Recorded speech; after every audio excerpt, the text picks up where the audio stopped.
السلام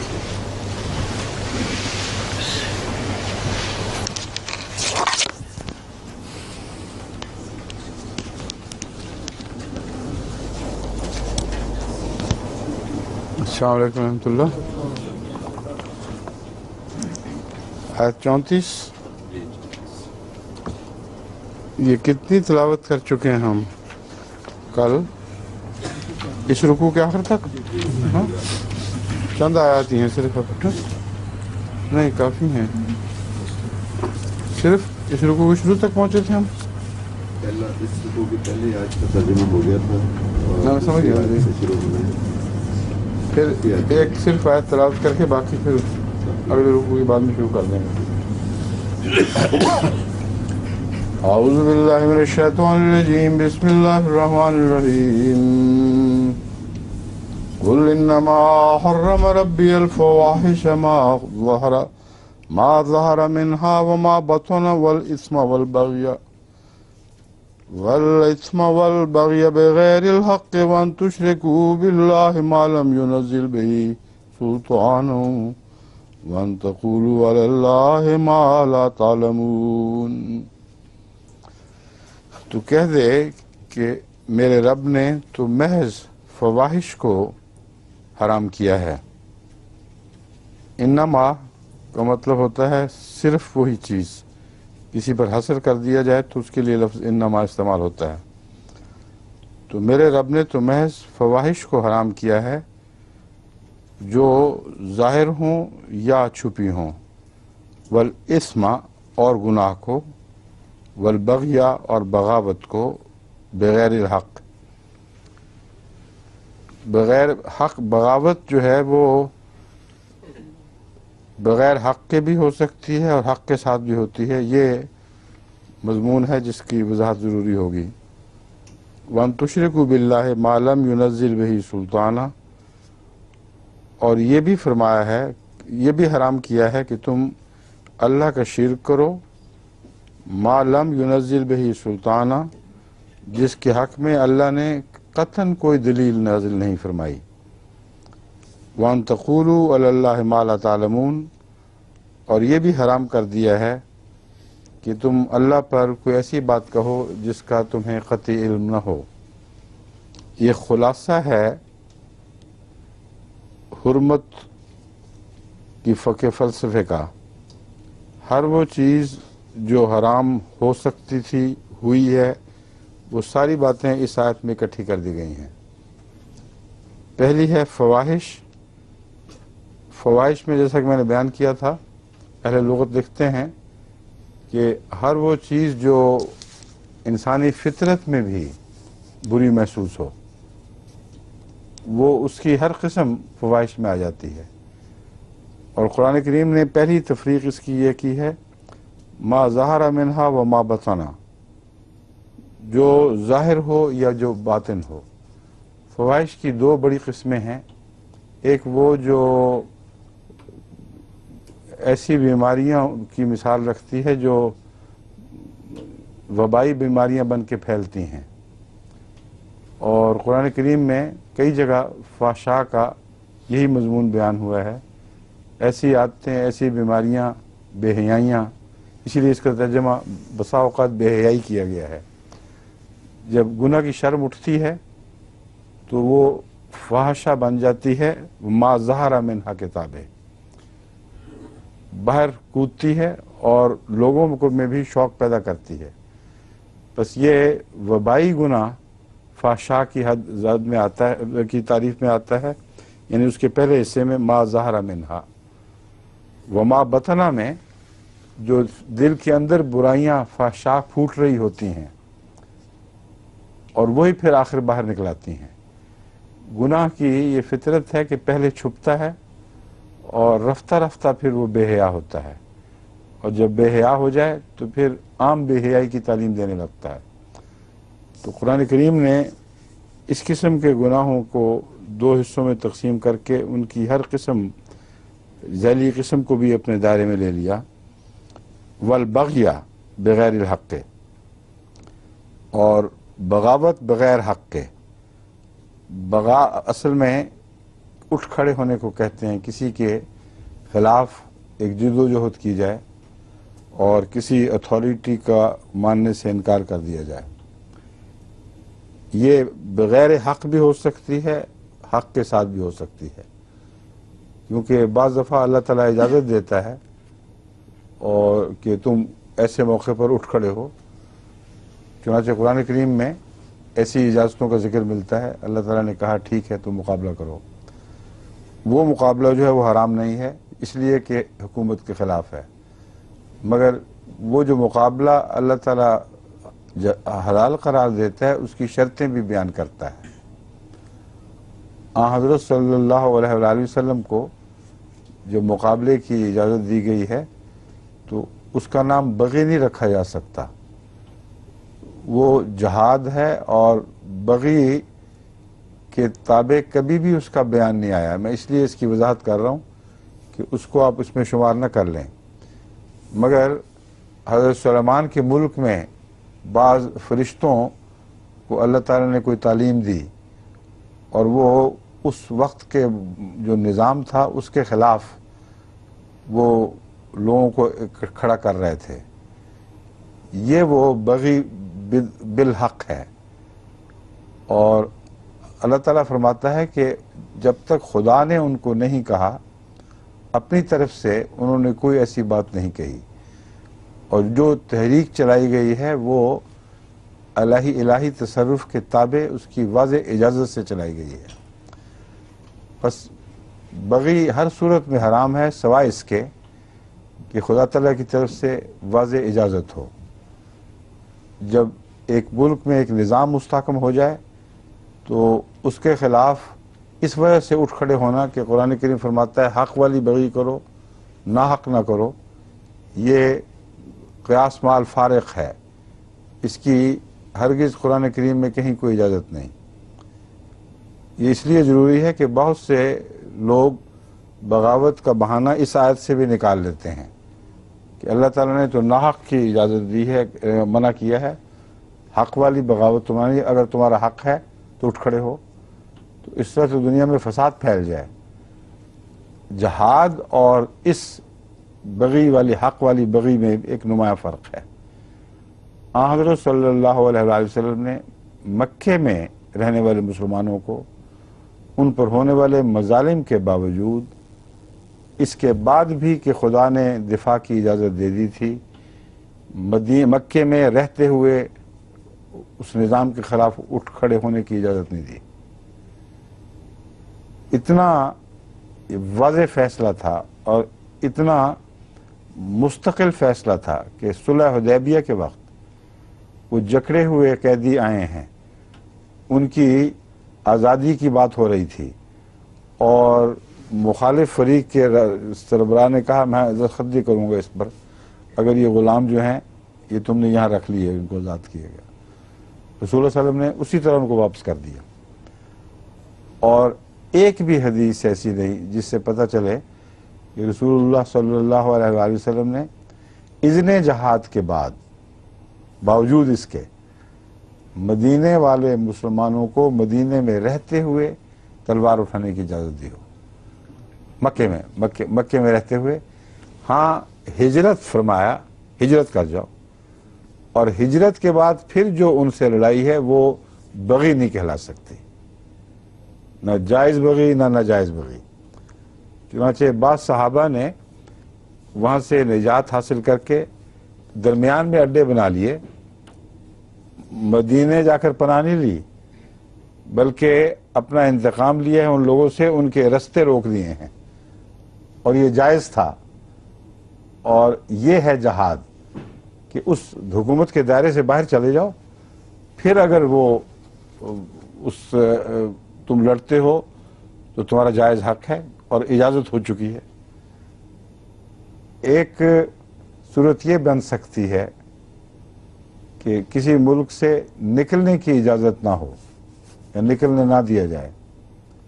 اس صورت میں کیا ہے، قرآن کریم نے اس بات کی بحث اٹھائی ہے کہ اسروا فی سبیل اللہ ہے، وہ نہیں نکل سکتے، مگر وہاں بھی ان سے لڑنے کا کوئی حکم نہیں دیا گیا۔